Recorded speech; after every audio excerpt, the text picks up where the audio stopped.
So my name's Sonia Hayes. Ta-da! I'm a tax lawyer. Like, what do those letters mean? As a tax lawyer, it means I really like to talk.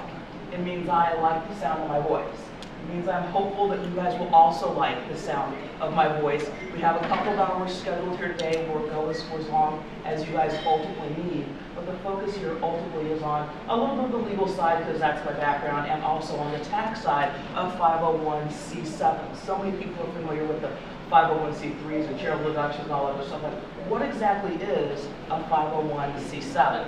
And ultimately, you guys, everybody here knows what it is. We're going to breeze through some of the stuff, open it up for questions and answer. Some questions and answers we'll take now. Some of them, it's okay with everybody else. I'll take them at the end. Deal? By the way, if I talk too fast, tell me to slow down. If for some reason I'm talking too quiet, which has literally never been a complaint that I've ever received, you can suggest that I talk a little bit quieter as well. And as much as I am here and I want to be a helpful resource to everybody here, I'm not here as your lawyer. I am a lawyer, I'm licensed in multiple states, but I'm not here to give you specific tax advice given any specific situations that you may raise for us here. However, what I have found in doing seminars and events such as this is that although I think I know a lot, and I do, many of you may have already been in a scenario or a situation that mimics what someone else is going through, and the mere sharing of ideas can also be particularly helpful.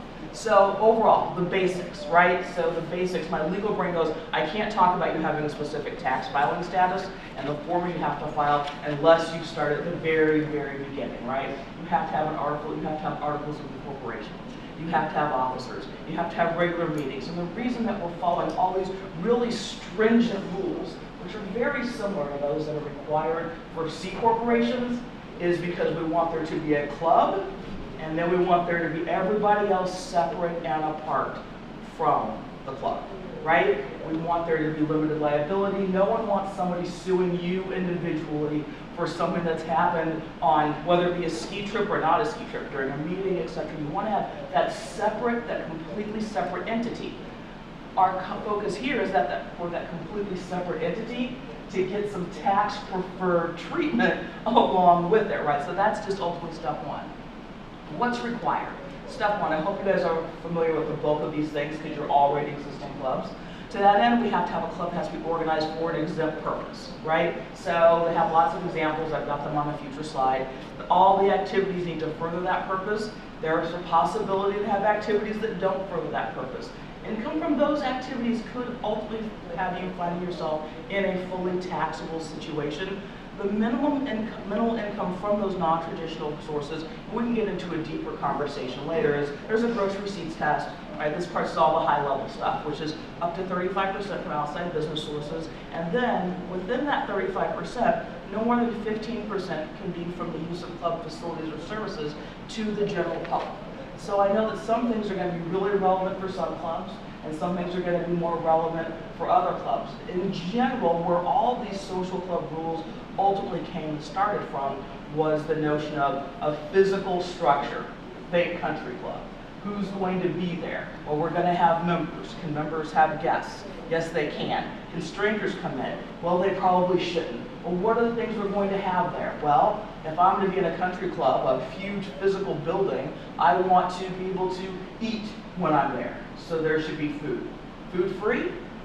Food's not going to be free, so there's going to be income from the food. Maybe there's going to be a parking structure. Maybe there's going to be a sleeping facility. And if it furthers the purposes of the club, that's fine. But if it doesn't, then we're talking about income generated from those things is a different level and a different type of income and falls under a different category. So we want to watch how everything kind of ultimately plays together. Many of you are saying, look, we are a club of individuals. We don't own a country club, we don't own a shooting lodge, we don't own any of those things. And for you, a lot of these things are going to be very, very simple as it comes to what does it take to become a 501c7, and more importantly, the filing in order to retain it.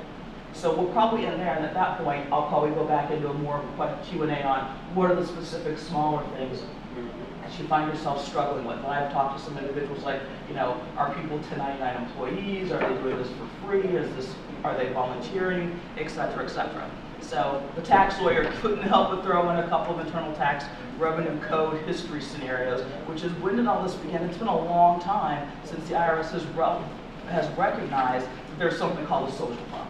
And that social club should be in the scenario to receive tax-exempt status. There shouldn't be a penalty between you deciding, I would like to go skiing and going on a ski trip with one person, and you go in with 10 people, you're taking all of your money, putting it in one account, oh, you earn a little bit of interest. There shouldn't be a penalty to the group in order to do all those things together in a social, not-for-profit, not to the benefit of anyone else standard.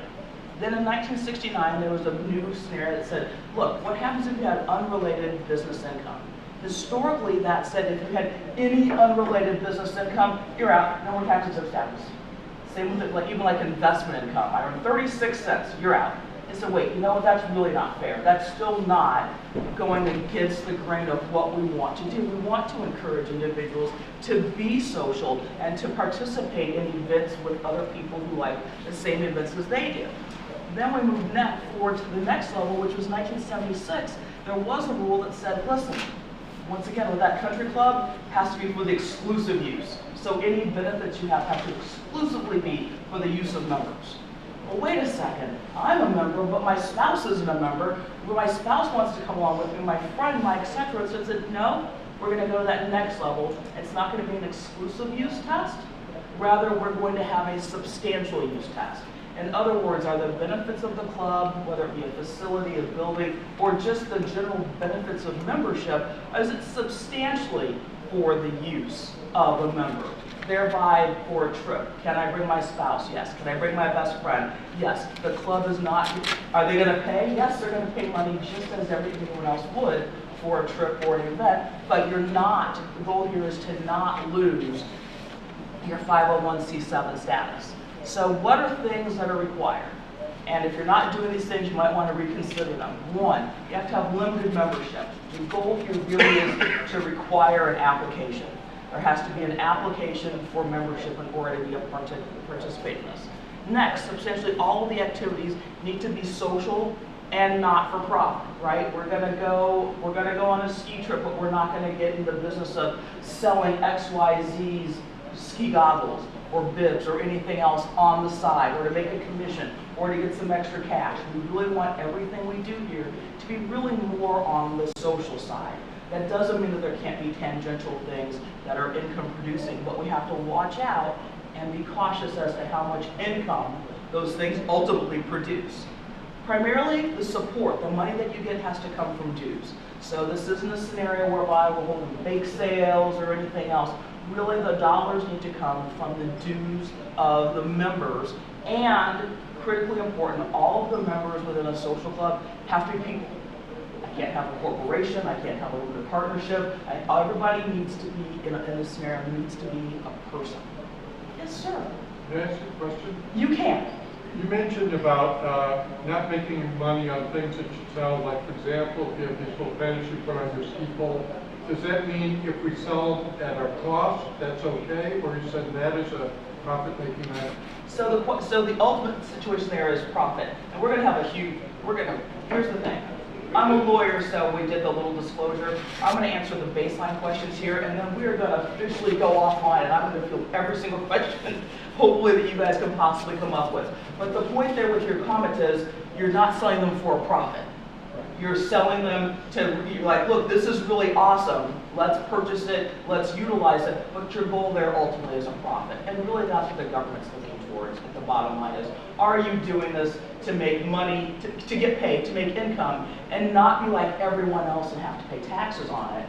Or are you just trying to say, hey, look, we got everybody this great deal, here you can purchase it, it's not free, but now everybody has that underlying item. Now, on that same line with them, if, let's say you paid $5 for them and you sell it for $6, is that not allowed? Great, so it's not about not allowed. So for purposes of the video, the question is, what if you buy an item for $5 and then you decide you're going to sell it for $6? Is it that's not allowed? It's not that it's not allowed, it's that now you have $1 of income, and then we're going to have the gross receipts test.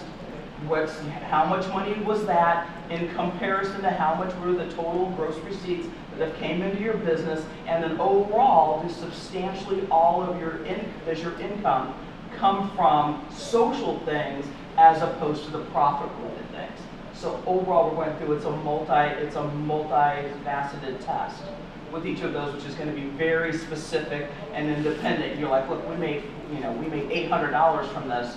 You might be fine. Other clubs like, we made $300 for this. That's more than 35% of our gross receipts, and now they have a different scenario with the paperwork that they ultimately have to file. Absolutely, but yes, I do want to encourage questions. So we get all the basics here. Look, what are the traditional examples? I really focused on the big ones. And when you look through this, if you ever find yourself on the internet or searching through a lot of things, a lot of these situations come down to the country club environment.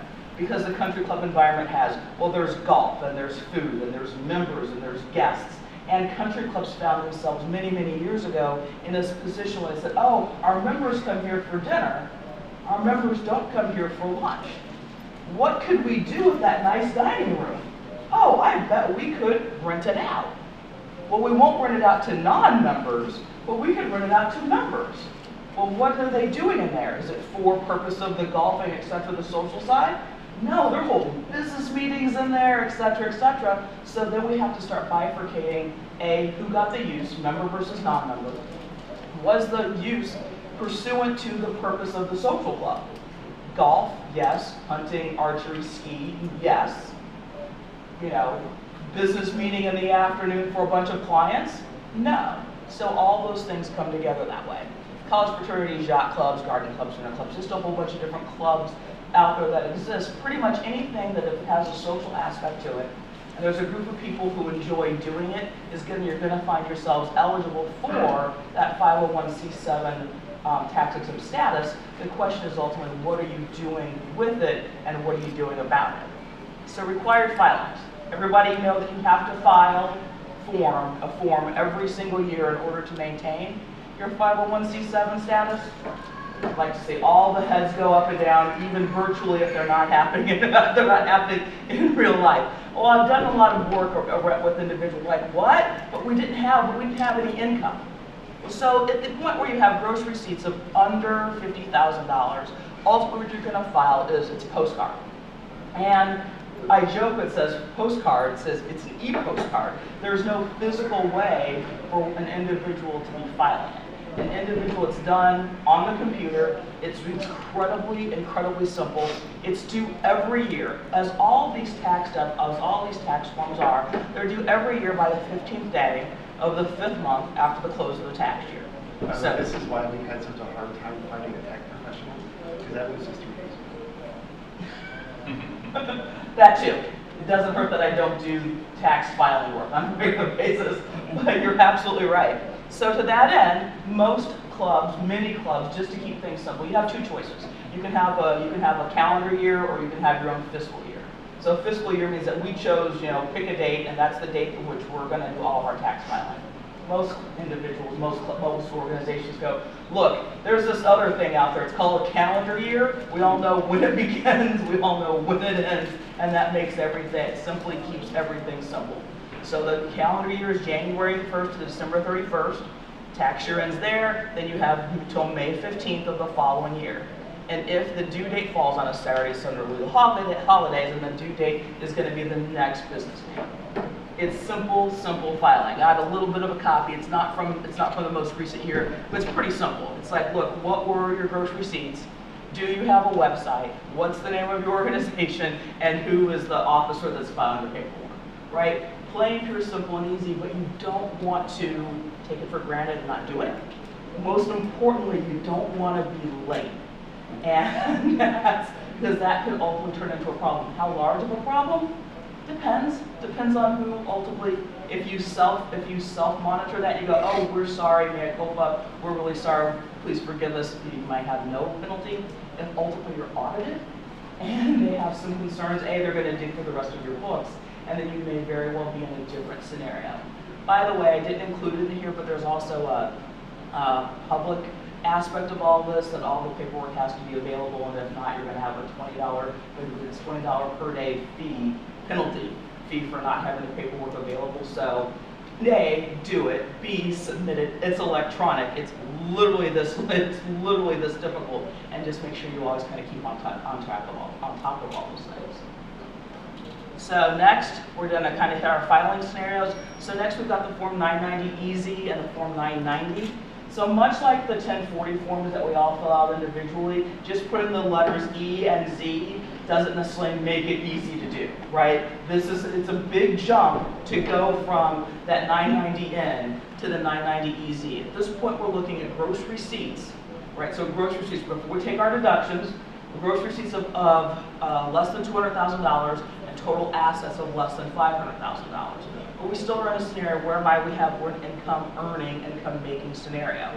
We have the same exact tax filing deadlines associated with that. The form is going to be considerably longer.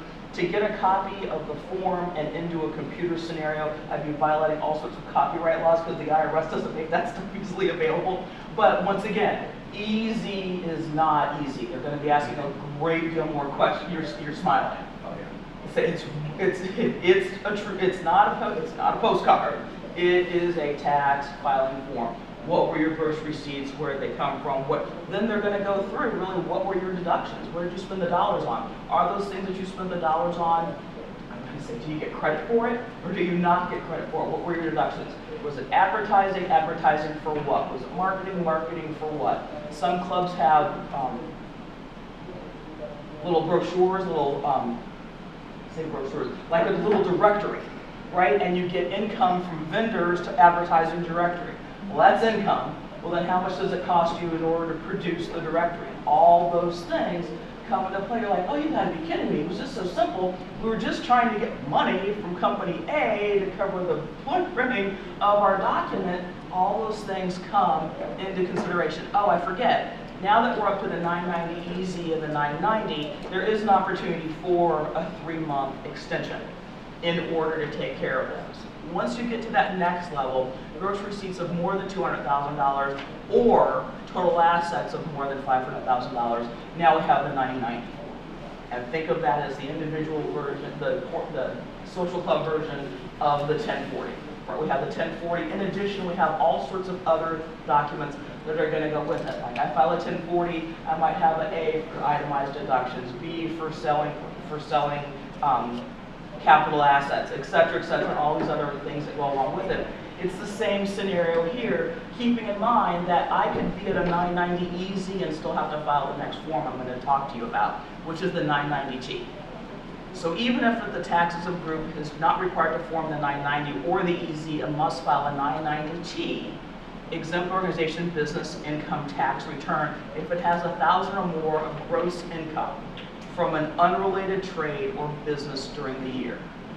At the end of the day, all I can tell you is that every dollar, every penny is always going to count here. And think about this, if you were in a scenario whereby you weren't a member of a social club and you found out that there was a group that was getting a tax break for doing all sorts of things, right, through the tax code, for running a timber business, from running a flower shop, from having a liquor store on their premises, rental income from other businesses, you'd be like, well, that's just not fair, and that's where this comes in. So at the point where it's under 1,000 of gross receipts, no one's going to take the time effectively to look into what you're doing. Once we go above and beyond that scenario, now everybody's taking the time to look at what you're doing. And once again, is it business related? Is it not business related? And there is always going to be a component of where did the dollars come from? Did it come from individuals who are members, or did it come from the general public? With some obvious things being denoted there. Yes, sir. Is that strictly cash, or is that value of product? As an example, if you have a raffle and you get a bunch of stuff donated for a raffle, is that considered value, or is it not? So we're really not going to count that under the value side of things. The question was, when we say $1,000 or more of gross income from an unrelated business or trade, what happens if I have a raffle and somebody donates, a $5,000 astronaut's outfit or whatever it is? Does that count as $1,000 of income? The answer is no. The donation of the property isn't. Your issue becomes one of when you auction it or raffle it, what was the income from the raffling scenario? So that's going to be the income side of it, rather as opposed to the value of what showed up. Helpful? Yes. What about investment income? You got cash reserves in your social club, you invest it, and you earn, let's say, $1,050 in income. Is that? So great question, and things have gotten better. So it used to be if you earned $1 from an investment perspective, it was going to be fully taxable. What's worse is that you could have lost your tax exempt status over that. Now we're in a scenario whereby, do you have $1,000 or more of gross income from unregistered business? You do. That's just making you fill the form out. It's just one more form. We're not losing tax exempt status. You're going to have to pay taxes on those dollars, but the big thing is that you're not going to lose the full tax exempt status of the underlying So organization. if you have an investment income of $1,100, for example, and that would be income, and it'd be also capital gains as well. So you said interest. Interest is not capital gains. So it's going to look at your income, your interest, dividends, Okay. capital gains. If you have gross income over it, it's another form. You'll have to pay taxes, Okay. and you're filling out this form. Like I said, the good news is that used to be enough you would then lose your tax exempt status. Right. So things have gotten way better. Yes. I will clarify for myself the difference between gross and net. If our club goes on the Chicago week and we spend $2,000 a person and 25 people go, we then collect $50,000. Is that considered we received $50,000 in gross income, even though we ended up spending $50,000? Great. So I'm going to try to bring. So I think I've got a good way of explaining the difference between gross and net. So gross income is every penny that comes in. Think of this from an individual perspective. It's all of your wages, all of your income, pensions, Social Security, everything that you get from on an individual basis. That's your gross number. From your gross number, we get realistic here, right? And we start taking deductions. There's standard deductions.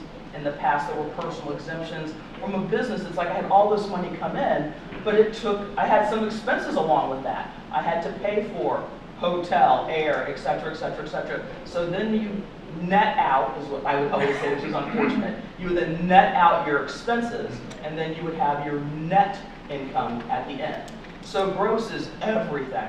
Think of it gross, disgusting, horrible. It's your worst case scenario. It is all of the money that comes in. So that, if you have $1,000 more of gross income, now the question is, just because you receive dollars, right, are the dollars that you receive necessarily income? And unrelated to the trade or business.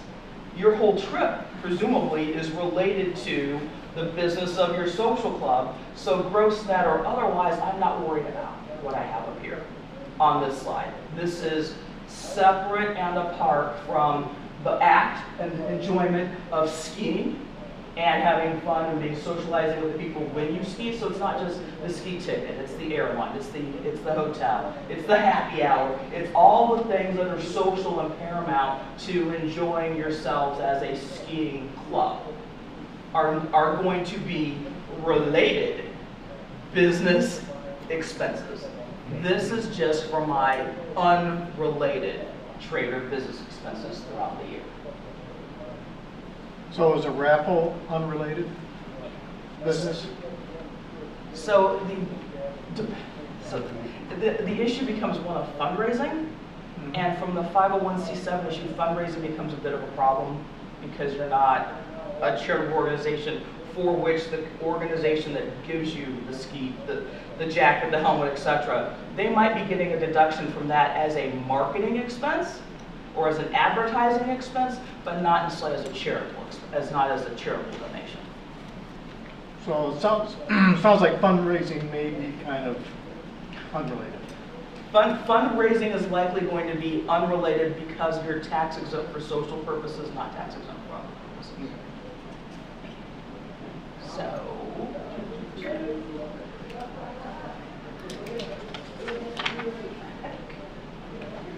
that's okay, because we're about done with, you're like, what, I just got here.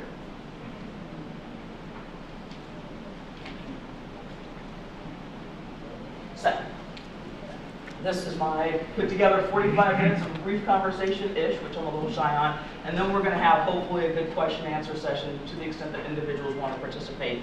If not, I can keep talking because I'm a lawyer. I could go for the rest of I can talk for the rest of the day. So I kind of skipped this first part, right? A, you have to make an application. I presume everybody's already there. 2, I really want to encourage you to make sure that you've kept current with all the filings to the IRS.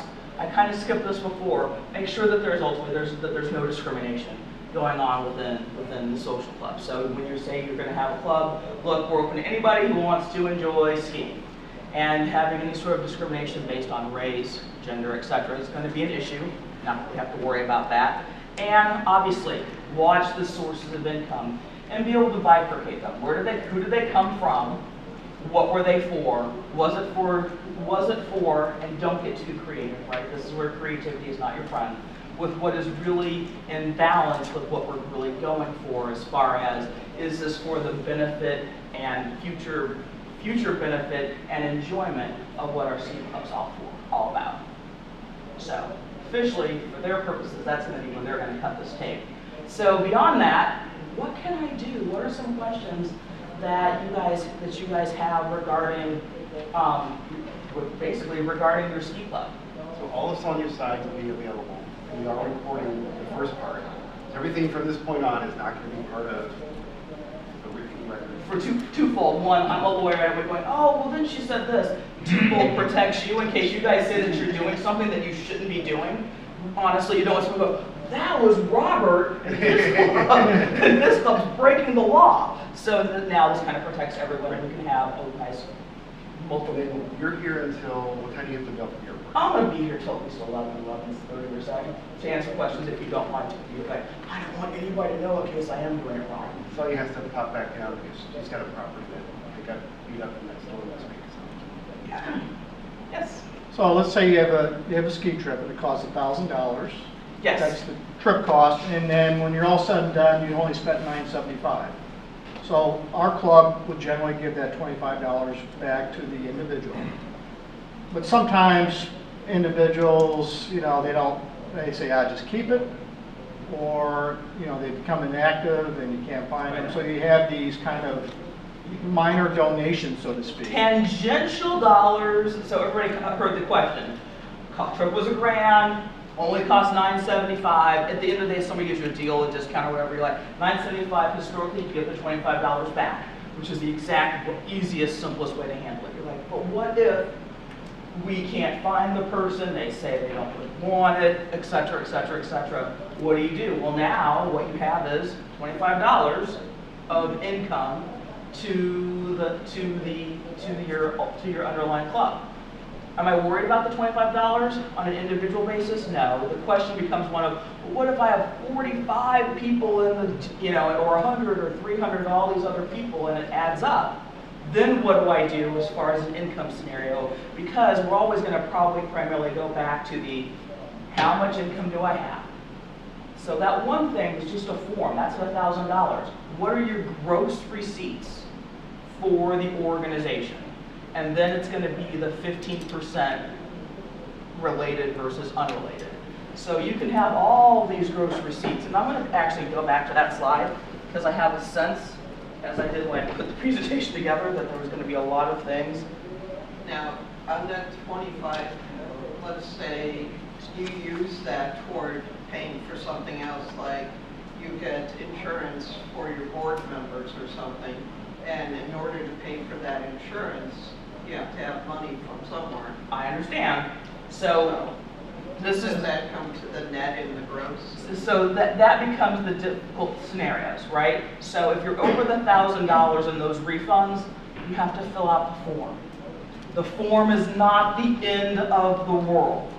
You fill out the form. Yeah, we had $1,000 in gross receipts because we didn't pay out as much as we wanted to do. What you're really trying to steer clear of is overview is the gross receipts test. How much did you get? Did it come from outside sources? That $25 per person did not come from outside sources.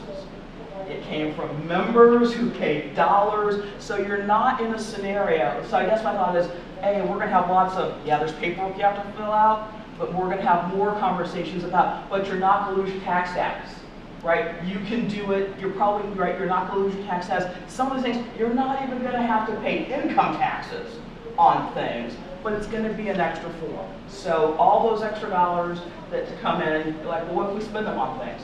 Well, that's great, because now I don't have gross income, becomes net income, and we only ever pay taxes on a net income scenario.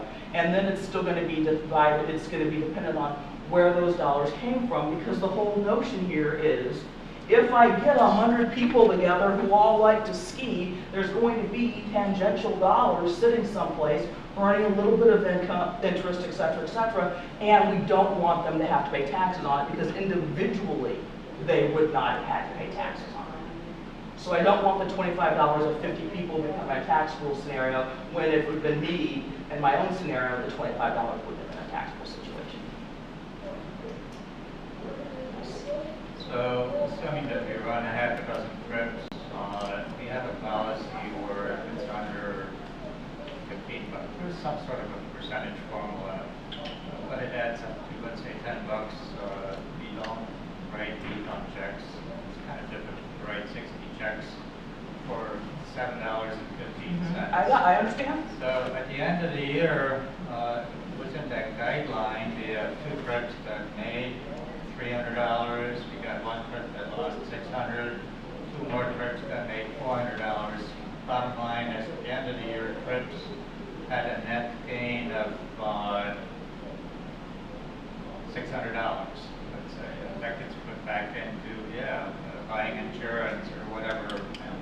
So I have an organization has a net gain of $600, which is under the 1,000, so I don't have to fill out the paperwork. However, from a tax perspective, now I only pay taxes on a net number.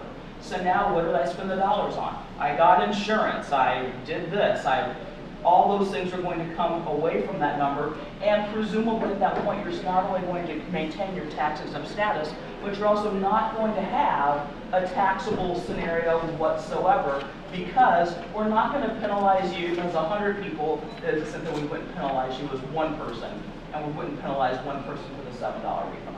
So that could be considered basically related income as opposed to money. So, because think of it this way, it all starts as, how did you get the money to begin with? All the money came in furtherance of enjoying the sport and the socialization associated with skiing. And I'm gonna get really repetitive, but that's really the best way to kind of get a feel for how these things work. How did the money show up to begin with? The money showed up from an individual, a member, presumably, in furtherance of enjoying this.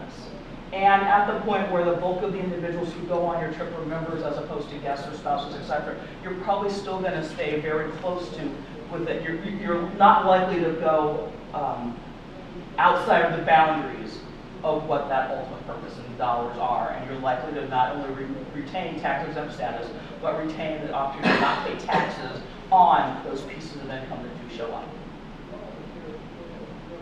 Okay, you may have mentioned this before we got in. That's fine. But the big question, for the last 15 years, I've been trying to get our club to apply for what we call this federal program. 501c7. Okay. And they haven't wanted to do it because it is best if we don't exist as far as federal government. So they've been fighting it, and I've been in favor. So what is the downside of what we're doing right now by being invisible? So here's the thing, nobody else has to raise their hand, and it's not even so I actually know someone who is in a club scenario and was like, OMG, they just didn't file anything for years. So like, filed, didn't file, because they're like, you know, how much do we have? I don't want to know. They didn't understand the gross receipts thing, so like, we do all these things, we have all these gross receipts, I can't do the postcard, and I don't want to tackle the other scenario. And like you said, you have to have dollars in the club to probably pay somebody to do the 990 EZ and the 990 form. So all that stuff ultimately works out. Like, what's our position here? Well, the difficult part, because I'm being recorded, is that I have to say that you run the risk if you are not in a organization. So it all depends on how you run all your stuff. So here's the brief overview. If me and 10 people that I really like to hang out with get together and say that we really like to ski, and we said that we're going to put one bank account together, we have choices, right? We could we could say we're an entity, get an EIN number, have this thing, and that's great. The dollars go in and the dollars flow out. And 95 to 98% of the time, no one's going to know the difference. There's not enough of us that we're going to have an income scenario, and there could be easily an argument for what the government doesn't know simply can't hurt us. On the other side of things, there is we are a social club. We have articles of incorporation. We have a board of directors. We have regular meetings. And what that does, kind of in the C Corp world, is it says, this is the entity, these are the people. And I know there's other meetings going on today about liability and whatnot, but is there liability? If we're on a ski trip and I tell you, hey, go down the middle of the street, hold on to the back of the car on one ski, and you get injured, is that me being dumb, or is that me, an officer of the club, telling you to do the wrong thing? And is there any type of liability that can come back? The argument is that if I have a social club, and I have an EIN, and I have Barnes Corporation, and directors, and regular meetings, etc., that I have this other entity out there. That from a liability perspective, you can go after the club first, but you can't come after me. You can't come after me, my house, my car, any of those other things as a member or officer of that underlying club. So, yeah, we're going to go back to file, not file. Anybody else have any? Obviously, I have to take the approach that you should definitely file and get the official status and fill out all the official paperwork. But like I said, you're not the first club who's like, we're going to go Can I add to that? Absolutely. You should try to identify the positives of filing and try to bring that across. I can't come up with a whole list of, but obviously risk and everything is the positive, is isolating some of that. If you're trying to get the rest of the club to agree to file. But most of the positives outweigh all the paperwork and having to file. And then you can also be more proud of your group because you are an actual entity. So I have to think that when it came to not what fundraising, but hey, company, how about you send us 50 of these for us to try out for our group? You're going to have much more success with the we are an official club, da da da da da. We are a 501c7 standing than hey, we're a bunch of people who like to ski, because there are lots of groups of people who like to ski. One more related question. We are apparently, and I'm president of the club, but I don't necessarily know everything. I understand. There are several. We are people here. somehow, we're an Indiana club. And we are registered with the state of Indiana. In what way, I don't know. All I know is we do some kind of form every year. Does that then, does Indiana say, hey, federal government, you know about these people and should you be going after them? Is there a relationship? So the question is, look, I have a club, I register with the state that I'm in. Are they narking me out to the feds? No, they're not telling the feds that there's an organization, because there's lots of organizations that are like, look, hey, state, here we are, that you know what, never does $1 show up in their world, but they need to be recognized as an organization. So not every organization could even potentially have a tax ramification associated with it. So no, they're not talking to that extent. Did you have a comment other than? No, Okay. that was just look at the positives. Yeah, so you raised your hand so quick, I was like, okay, I need to get back to it. But yes, so yes, ma'am. What is the difference between 501c3 versus 501c7? So one of the primary differences between, the question was, what's the difference between a 501c7 and a 501c3? So a 501c3 is a not-for-profit organization, is a not-for-profit business organization. Think hospitals. They're in the business to make, as much as they're a not-for-profit, there's plenty of dollars coming in. We give them a tax-exempt status on the dollars that they receive that are related to the act of providing health care for individuals. If I give $100 to a hospital of my choice, universities, etc., there's tax deductions available for those dollars that I give, etc., and that's not going to be the scenario with a social club. The social club is real, I said that a 501c3 is to help, I want to say the masses, but on a larger scale, and this is just to kind of protect this group of people from paying taxes because they've decided to commingle funds when they, or otherwise, when if they'd kept them separate, they wouldn't have had to. Yes. So let's say you start your fiscal year with $10,000 in the bank. 10 grand in the bank, yes. Yeah, I guess that's your capital.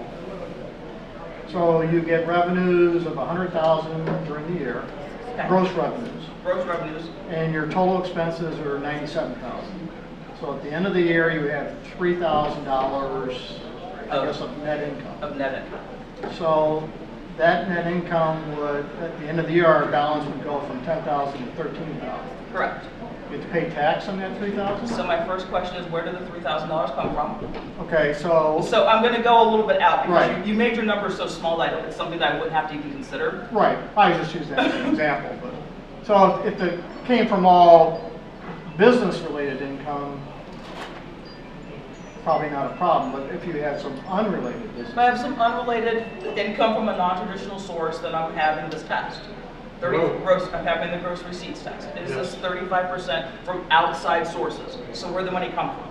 Yeah, And if it was members that paid for trips and there were refunds, et cetera, or, forfeiture fees, then I'm not 35% from an outside source. So I'm not going to be worried about it. You positioned yours perfectly. I'm like, I don't have to worry about that. But I appreciate where you're coming from. Is I start at 10. I start with number 1.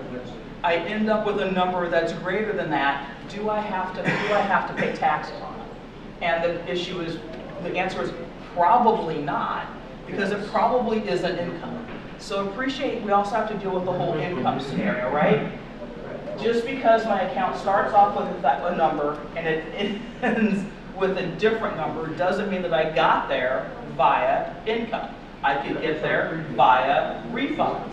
I could get there via, so dues are going to probably come in under being, dues are going to come in as being income. But I can get myself. so an outside source, memberships and trip receipts from members is not an outside source. So membership due, when we say outside sources, we mean general public, Okay, non-members. gotcha. So non-members do include spouses. So if, for every trip I'm kind of even Steven, I might have to be a little bit more mindful. Well, except most of our cases, spouses are a member if they're going on a trip. Fair enough. Because like in our club, in order to go on a trip, even a first-time trip, you pay a membership. Okay. So anybody, just like this gentleman said, anybody coming in on a trip is, quote, a member, a paid member. A paid member who's filled out an application, et cetera, et cetera. Okay. So if that's your scenario, you're not going to be thinking about this very frequently. I know of, and the people who invited me here, their organization is primarily through an employer scenario. So the employees are the members. If they bring their spouse isn't a member, but fully acceptable because who wants to be a member of a group that they can never bring their skiing spouse with? And so you've got some scenarios there. But yes, so if everybody who goes on a trip is a member, whether they're a spouse, etc., one trip, first trip member, you're probably not going to come up against this much. I mean, so think about, where does your income come from? Primarily dues. That's not an outside source. Refunds, forfeitures from trips. That's not once again, that all comes from the members who paid on the front end, not going to be an outside source of income. So now if we're not an outside source of income, then we're not worried about this. By the way, when I get to this gross receipts test, if you run afoul of this, you run afoul of keeping your tax exempt status. Right? This is the test we always want to steer clear of. That $1,000 gross receipts, please don't let the people suck it up, Buttercup. Fill out the paperwork. You've retained your tax exempt status. Yes. So why is fundraiser not my friend? Why is a fundraiser not your friend? Fundraiser isn't your friend depending on where you get it. Where are the dollars coming from? Is it just, you say fundraiser? So give me an example of a fundraiser. We have a Western party. and they buy tickets, they come, we sell food, we sell setup, we sell everything we can sell, and dance. And it's mostly members, but you know, we're really trying to do way more than that. You're like, that's what, You know what I mean? I To understand. add to that, we collect snowboarders. We collect $5,000 as part of the fundraiser down at Union Speaking Ground. And we use that $5,000 for club purposes. But we started the year off with $1,000 in the bank. Okay, and with our fundraiser, we collected $5,000. But toward the end of the year, we may have used it or may not have used it, depending on what month it falls into our season. Okay. Okay, so now we are into the next season. Should I start filing taxes? So, A, we file taxes how often? Every year. Every year we're either filing the 990N, the 990EZ, or the 990. Don't mess around with not. If you are an official social club, don't mess around with not filing the taxes. Your question brought a lot of things into one big ball. I was like, look, you know, be very cautious with the fundraising because of where do the dollars come from, what are the dollars for, because at the point where you're saying, truthfully, that, look, we are getting money from selling food. Okay, well, you know what? Country clubs can get some money from selling food because it's there for the people to come in and enjoy the underlying act of skiing. If the goal here is to make money, then we're going to have a slightly different scenario. So at that point, when we have outsiders come in, we have to be cautious of what do the dollars come from. Do they come from traditional sources, and do they come from outside sources? So what's the entity? What's the business, and who's paying for it? So country club, food, beverage, etc. Members. And arguably, look, if I'm going to hang out, talk about golf or skiing, having some food and beverage, etc., that's all part of the socialization. So to that extent, food, beverage, etc., I'm good with.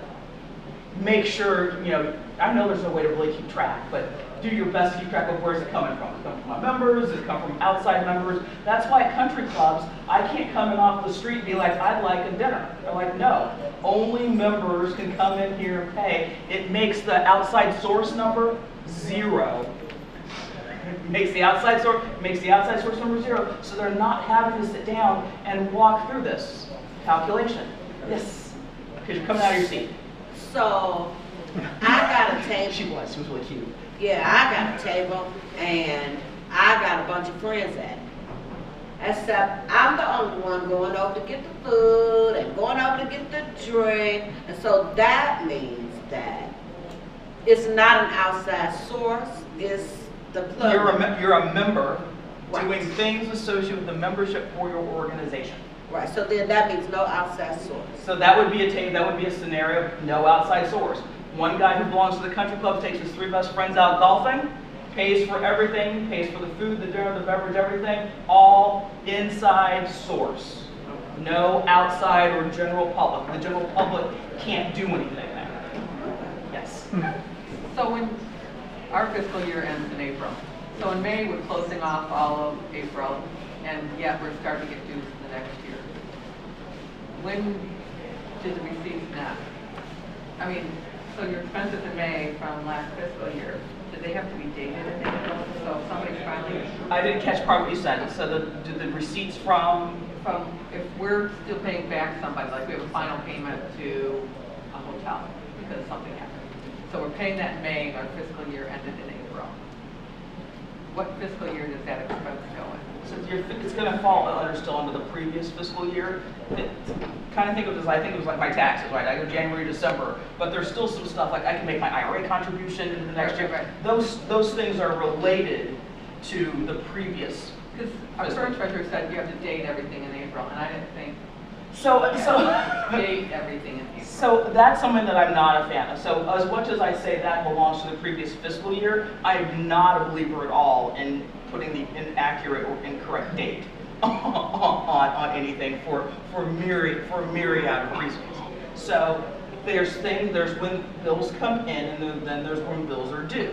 So trying to think. Yeah, we're paying back everybody because we had an overpayment, it Sure. didn't cost as much. So now we have to write 40 checks. You have to back write to 40 people. checks for a So previous we're doing it period. in May from a previous trip.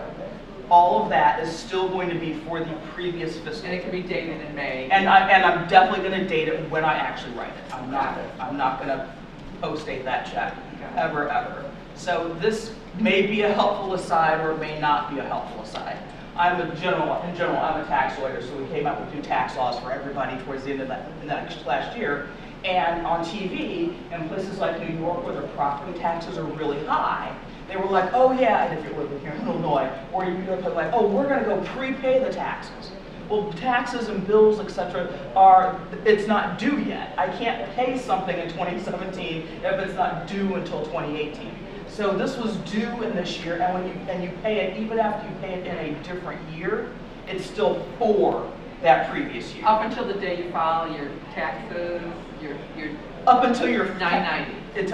Up until your tax filing deadline. Okay. So, like, think of my income, my calendar year for taxes is December 31st, but my tax filing deadline is April 15th. So there are other things that can happen that we won't get into, but that would all still fall under 2017. That would still fall under your 2017 filing year. Wouldn't that make a difference if you're on a cash or an accrual basis? If you're strictly cash, then you just do it for that fiscal year. I wasn't going to get into that. I kind of had to feel like they were on a accrual basis because they were calendar year. They weren't a calendar year, but yeah. Can I do, Go ahead. is this your Q&A session right This now? is my Q&A. So I don't have to record this? Correct. So you're done with the regular lecture? I did. Cool. In fact, as you're there later on, I'm like, okay, we're done with all this. We have it set, turn it off yet, but let's get into Q&A. Okay, thank you. Oh, absolutely. Thank you.